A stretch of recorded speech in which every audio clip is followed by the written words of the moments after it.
Hello students, हम लोग सच्चिदानंद हीरानंद वात्स्ययन अगेय की कहानी शरणदाता पढ़ रहे थे। इसमें हमने पढ़ा कि यह कहानी भारत पाक विभाजन के समय की है, जब हिंदू और मुस्लिम झगड़े हो रहे थे, लोग एक दूसरे को मार काट रहे थे।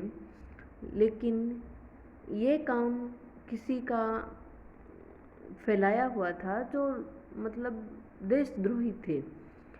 वैसे हिंदू और मुसलमानों में आपसी बहुत अच्छा भाईचारा था, जैसे देवेंद्र लाल जी और रफ़ीकुद्दीन थे।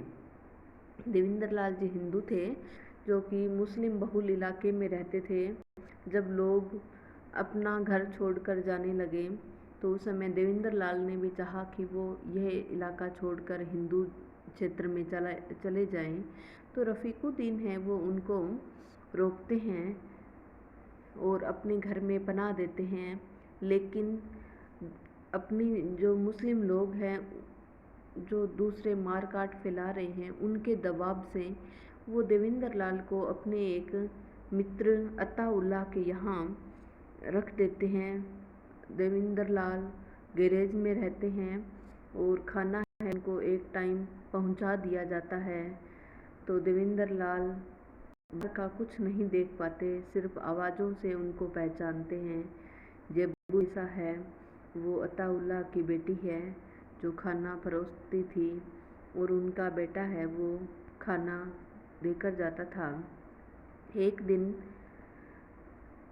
और देवेंद्र लाल है वो अपना बचा हुआ खाना या कुछ खाना है वो एक बिलार को डाल देते थे, बिल्ली को डाल देते थे। तो एक दिन है वो खाने में एक कागज़ का टुकड़ा रखा होता है, उसमें लिखा होता है खाना कुत्ते को खिलाकर खाइएगा। तो देवेंद्र लाल ने कागज़ को तो फाड़ दिया और उनको किसी गड्ढे में डाल दिया और फिर उस बिलार को खाना खिलाया। उन्होंने कहा कि रोज़ाना तुम मेरा जूठा हुआ खाना खाते थे, आज मैं तुम्हारा जूठा हुआ खाना खाऊंगा। तो बिलार ने खाया, लेकिन थोड़ी देर बाद कैसी हलचल करते हैं वो अपने पढ़ते हैं कि जानवरों में तो सहज ज्ञान होता है, खाद्य अखाद्य का, नहीं तो वे बचते कैसे, सब जानवरों में होता है। और बिल्ली तो जानवरों में शायद सबसे अधिक ज्ञान के सहारे जीने वाली है।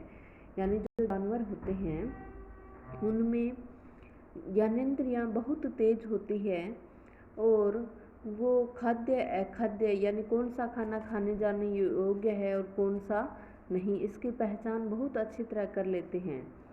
और बिल्ली है वो इस मामले में और भी अधिक माहिर होती है, मतलब ज्ञान रखने वाली है। तो बिल्ली जो खा ले वह सर्वथा खाद्य है। यूँ बिल्ली बड़ी मछली खा ले जिसे इंसान न खाए वह अलग बात है। सहसा बिलार जोर से गुस्से से चीखा और उछलकर गोद से बाहर जा कूदा। चीखता गुर्राता सा कूदकर दीवार पर चढ़ा और गैराज की छत पर जा पहुंचा। यानी बिलार ने अजीब सी हरकत की, वो उसके अंदर जो पीड़ा हो रही थी उसे वो इधर उधर कूदता है, चीखता है और गैराज की छत पर वो चला जाता है। जब उसके अंदर हलचल होती है तो वो इधर उधर भागता है। वहाँ से थोड़ी देर तक उसके कानों में अपने आप से ही लड़ने की आवाज़ आती रही। यानी उसका जी है वो बहुत दुख पाता है और वो अपने आप से मतलब लड़ता है। फिर धीरे धीरे गुस्से का स्वर दर्द के स्वर में परिणत हुआ, फिर एक करुण रिरियाहट में, एक दुर्बल चीख में, एक बुझती हुई सी कराह में, फिर एक सहसा चुप हो जाने वाली लंबी सांस में। मर गया। यानी वो खाना खाने के बाद वो बिलार है, वो बिल्ली है, वो मर जाती है। यानी स्पष्ट है कि उस खाने में जहर था। अब इससे स्पष्ट है कि वो लोग जो मारकाट फैला रहे हैं उनके दबाव से अताउल्लाह खां और जो रफ़ीकुद्दीन हैं वो उनके दबाव के कारण देवेंद्र लाल के खाने में जहर रखते हैं।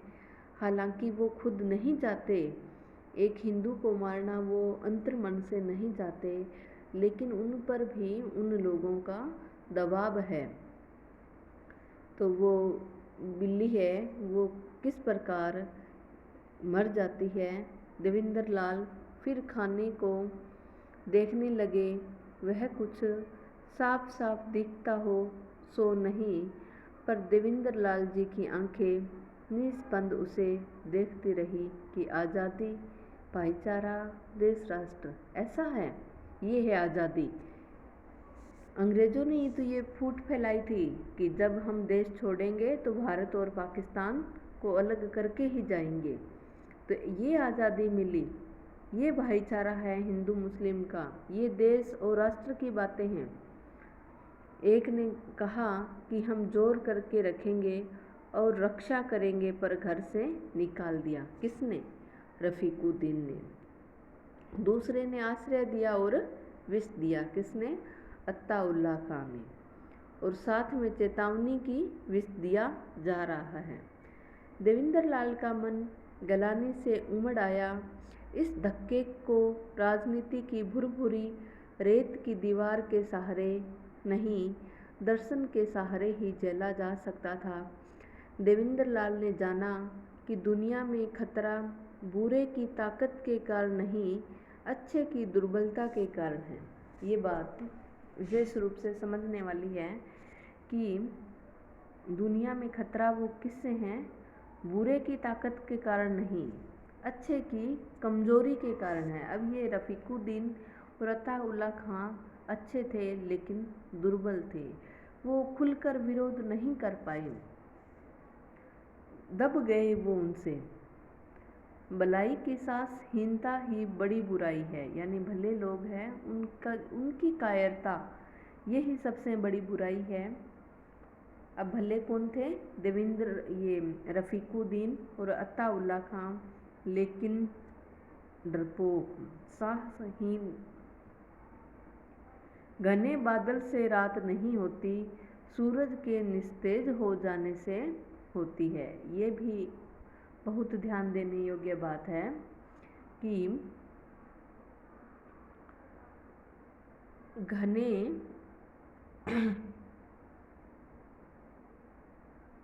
बादल से रात नहीं होती, सूरज के निस्तेज हो जाने से होती है। उन्होंने खाना उठाकर बाहर आंगन में रख दिया, 2 घूंट पानी पिया, फिर टहलने लगे। कौन? देवेंद्र लाल।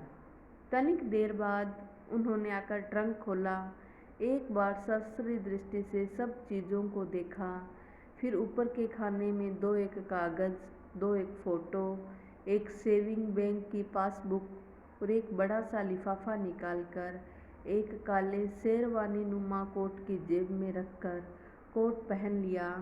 आंगन में आकर एक क्षण भर कान लगाकर सुना, फिर वे आंगन की दीवार पर चढ़कर बाहर फांद गए, दीवार कूद गए और बाहर सड़क पर निकल आए। वे स्वयं नहीं जान सके कि कैसे। इसके बाद की घटना नहीं है। घटनाएं सब अधूरी होती है, पूरी तो कहानी होती है। कहानी की संगति मानवीय तर्क या विवेक या कला या सौंदर्य बोध की बनाई हुई संगति, पर मानव किसी शक्ति की, कह लीजिए काल या प्रकृति का संयोग या देव यानी भाग्य या भगवान की बनाई हुई संगति है। इसलिए मानव को सहसा नहीं भी दिखती। इसलिए इसके बाद जो कुछ हुआ और जैसा हुआ वह बताना ज़रूरी नहीं।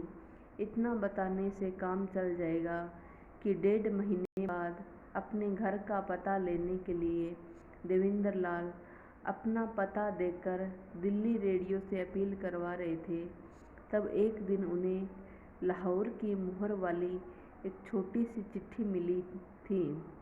आप बचकर चले गए, इसके लिए खुदा का लाख लाख शुक्र है। मैं मनाती हूँ कि रेडियो पर जिनके नाम आपने अपील की है वे सब सलामती से आपके पास पहुँच जाए। अब्बा ने जो किया या करना चाहा उसके लिए मैं माफ़ी मांगती हूँ और यह भी याद दिलाती हूँ कि उसकी काट मैंने ही कर दी थी।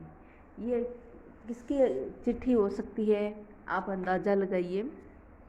तो आपने अंदाज़ा लगाया होगा, ये जेबू निशा की है, जिसने वो कागज़ रख दिया था कि खाना है वो कुत्ते को खिलाकर खाइएगा, जिसकी बदौलत ही देवेंद्र लाल बचे थे और रेडियो से अपने परिवार वालों के लिए आवाज़ लगा रहे थे।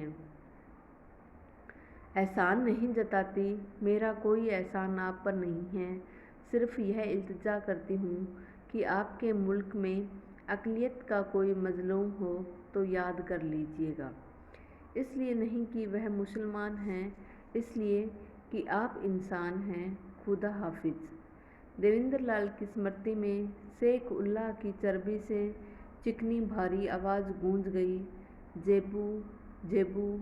और फिर गैराज की छत पर छटपटाकर धीरे धीरे शांत होने वाली बिलार की वह दर्द भरी करा, जो केवल एक लंबी सांस बनकर चुप हो गई थी।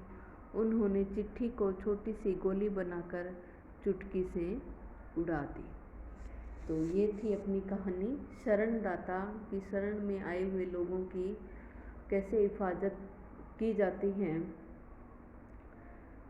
और किस प्रकार की आज़ादी है वो भारतीय लोगों को मिली थी। क्या वास्तव में वो आज़ादी थी कि एक व्यक्ति को अपने देश में ही किस तरह के कष्टों का सामना करना पड़ा, किस तरह उसे बंद एक जेल से भी बदतर ज़िंदगी है वो जीनी पड़ी। तो ये आगे की कहानी पूरी हुई। नेक्स्ट वीडियो में हम नेक्स्ट कहानी शुरू करेंगे। धन्यवाद।